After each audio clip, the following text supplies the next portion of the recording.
Medium to large trouser की cutting बताऊंगी मैं आपको। आपने साइजेस जो हैं वो नोट कर लेने हैं। आसन हमारा सेम ही चलेगा मीडियम से लार्ज साइज़ तक, लेकिन अगर आप हेल्दी हैं आपने जो खुलाई है वो अपने हिप साइज़ के अकॉर्डिंग रखनी है। जितना हमारा हिप साइज़ होता है उसका 4th पार्ट जो होता है वो हम यहाँ पे खुलाई रखते हैं। तो यहाँ पर देखें हिप साइज़ के अकॉर्डिंग जो हिप साइज़ का 4th पार्ट है वो 12 इंचज़ आ रहा है, तो यहाँ पे मैं 12 इंचज़ ही रखूँगी। बस यहाँ पे आपने चेंजमेंट करनी है, बाकी सारे का सारा मेथड जो है वो आपको मीडियम टू लार्ज साइज़ को वही आएगा। अब यहाँ पे देखें मैंने 12 इंचज़ पे मार्किंग की। यहाँ किनारी वाली साइड पे देखें मैंने मार्किंग की हुई है, क्योंकि ये फैब्रिक हमने कटिंग करना है। किनारी हमारी इस तरफ है और यहाँ पे फैब्रिक जो मैंने रखा है वो फ्रंट और बैक दोनों का मैंने रखा हुआ है, ठीक है। अब यहाँ पे हमने मार्किंग कर ली। अब 2 इंच हमने फोल्डिंग के लिए छोड़ने हैं। अब यहाँ पे मैं आपको एक चीज़ समझा दूँ, जो लोग यहाँ पे 2.5 से 3 इंच छोड़ते हैं मुझे नहीं समझ आती, क्योंकि 1.25 इंच चौड़ा लास्टिक होता है हमारा। अब ये देखिए ये लास्टिक है मेरे पास 1.25 इंच चौड़ा है, इससे ज़्यादा चौड़ा लास्टिक ट्राउज़र में नहीं डलता। 1 इंच का होता है या 1.25 इंच का होता है। मैं यूज़ करती हूँ 1.25 इंच का। देखिए मैंने 2 इंच फोल्डिंग रखी। 2 इंच भी ज़्यादा है क्योंकि इतना दबाव में चला जाना है। 1.25 भी आप रखें तो नेफा आसानी से फोल्ड हो जाता है, लेकिन हम 2 इंच रख लेते हैं। 2.5 इंच रखने की आपको बिल्कुल भी ज़रूरत नहीं है। 2 इंच हमने नेफे की फोल्डिंग रख ली। अब इस लाइन को हमने बिल्कुल सीधा स्ट्रेट कर देना है।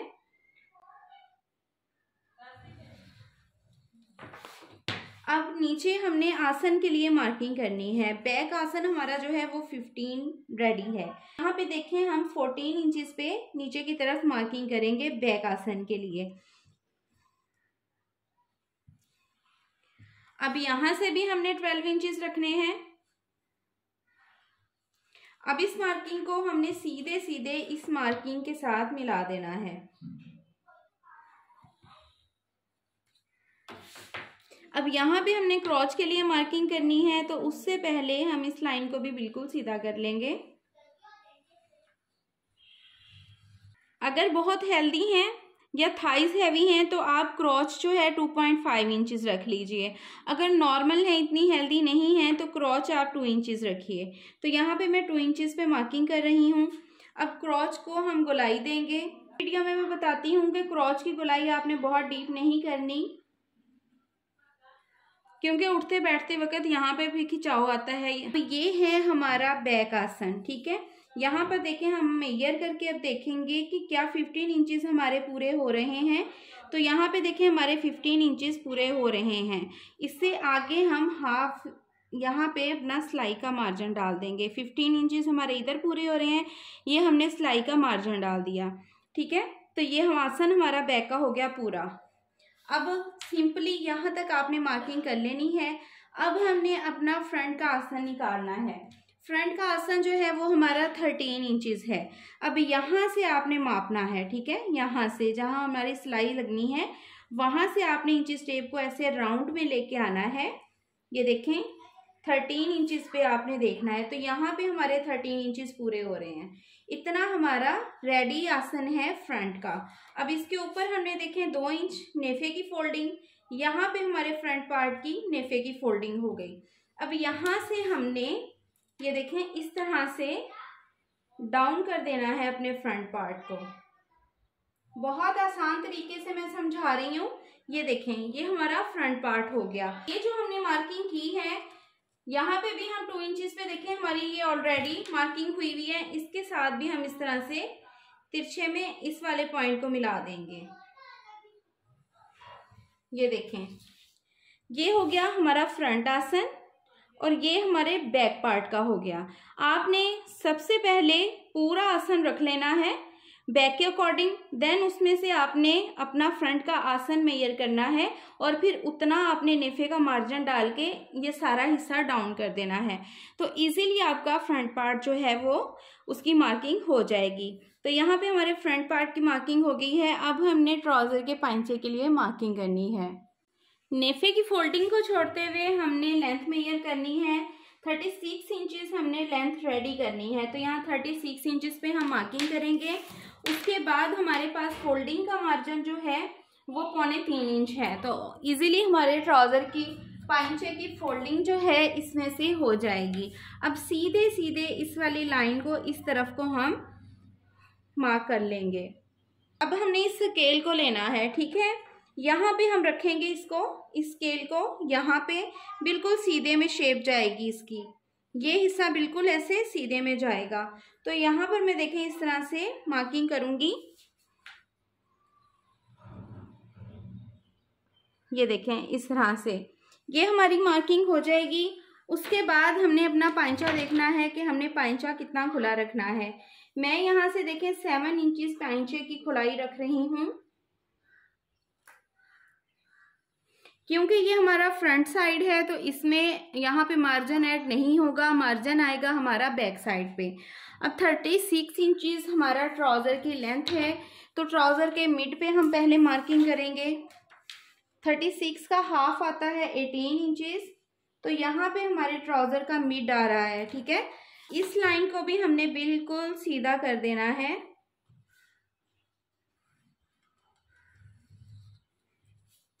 अब यहाँ पे मैं गैप दूंगी 2 इंचेस का। अब ये जो हमने निशान लगाया है इस गैप को टच करेगा ये स्केल। देखें यहाँ पे मैंने इस तरह से मार्किंग कर दी है। अब हम चाहें तो इस स्केल की मदद से भी यहाँ पे ऐसे सीधे सीधे मार्किंग कर सकते हैं, नहीं तो अगर हाथ से चाहें तो आप हाथ से भी गोलाई दे सकते हैं। लेकिन इस स्केल को आपने यहाँ पे तकरीबन 1.5 इंच बढ़ा के ऊपर को रखना है और फिर इस तरह से मार्किंग करनी है। तो यहाँ पर जो एक कोना सा बन जाता है ना, वो फिर हमारा नहीं बनता। तो ये देखें इस तरह से मैं ट्राउज़र की शेप बनाई है। मैंने पहले भी ट्राउज़र इस तरह से उनको रेडी करके दिया है, पहनने के बाद ट्राउज़र की शेप बहुत अच्छी आई है। यहाँ से उनका पांचा भी बिल्कुल ऊपर नहीं उठा, क्योंकि हमारी लेग्स की शेप यहाँ से जो है वो बिल्कुल सीधी आ रही होती है और यहाँ से थोड़ा सा कम होता है, वहाँ पे हिप होने की वजह से ये साइड थोड़ी सी उभरी होती है और यहाँ से ऐसे टांगे तिरछे में आती हैं। तो आप इस शेप को भी ट्राई करके देखिएगा, आपका ट्राउज़र जो है बहुत ही ज़बरदस्त बनेगा। तो यहाँ से अब हमने इसको इस तरह से नीचे की तरफ लाइन को सीधा कर देना है, यहाँ से ये थोड़ा सा तिरछे में जा रहा है। अब हमने इसकी कटिंग कर दी है, तो ये वाले जो पार्ट हैं दोनों, इनकी कटिंग सेम होगी। ये देखें इस तरह से जगह से दोनों पार्ट की हमने कटिंग सेम की है। अब ये वाली जो मार्किंग है ये सिर्फ हम फ्रंट का पल्ला उठाएंगे और उसकी हमने अलग से कटिंग करनी है। यहाँ पे ये देखें फ्रंट हमारी तिरछे में कटिंग होगी।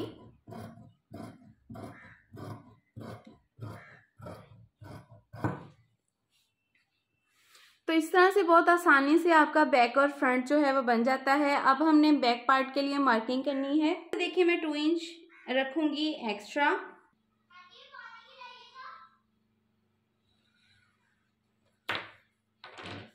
यहाँ से भी 2 इंच का गैप है, यहाँ से भी 2 इंच का गैप आ रहा है। अब इस लाइन को मैंने आगे की तरफ इस तरह से बढ़ा देना है। अब हमने बैक के क्रॉच के लिए मार्किंग करनी है, तो यहाँ से हम देखें बैक के क्रॉच के लिए इस तरह से शेप दे देंगे। तो यहाँ पर जो मैं मार्किंग करती हूँ वो आपने ध्यान से देखनी है। सबसे पहले ये जो हिस्सा आ रहा है यहाँ तक हम इस तरह से शेपर को रखेंगे। ये देखें इस तरह से मैं यहाँ तक मार्किंग करूँगी। अगेन हम शेपर को उठाएंगे और सीधा कर लेंगे इस तरह से, और इस लाइन को अब नीचे तक ऐसे ही सीधे में ले जाएंगे।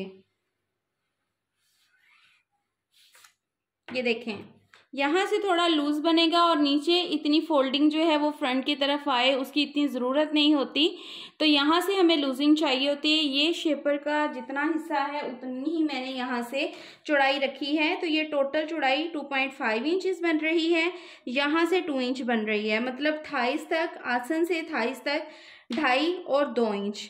आगे पांचे तक जाते हुए इसकी जो मार्किंग है यहाँ से 1.5 इंच रह जाती है। तो इस तरह से ट्राउज़र की मार्किंग जो है वो हमारी कंप्लीट हो गई। इस पे हम अब बैक पार्ट की कटिंग कर लेंगे।